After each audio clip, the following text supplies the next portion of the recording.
السلام علیکم قدرمنو.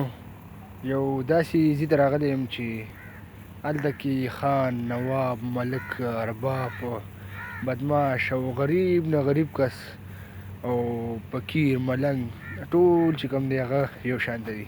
په هغو کې هېڅ فرق نشته. هغې ته ویلی شي قبرستان.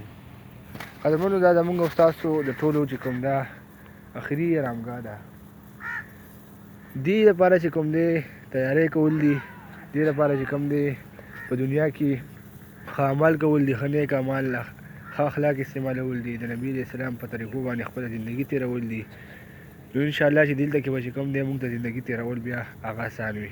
د عثمان رضی الله تعالی عنه په سیرت کې راځي، وایي چې هغه به قبر له کله هم راغی، په هدیره به تېرېدو، نو هغه به دومره ژړل چې دومره به یو ځای کې به هغه ژړل.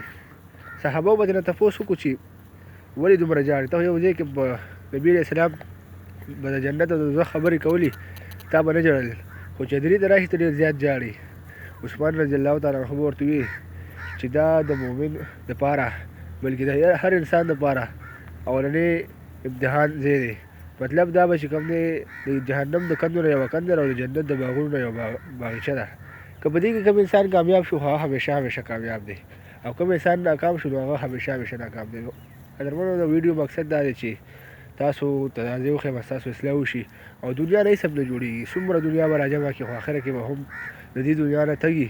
نو موږ تاسو له پکار دی چې د الله پاک عبادت وکړو، د نبي علیه السلام په طریقو باندې عمل وکړو.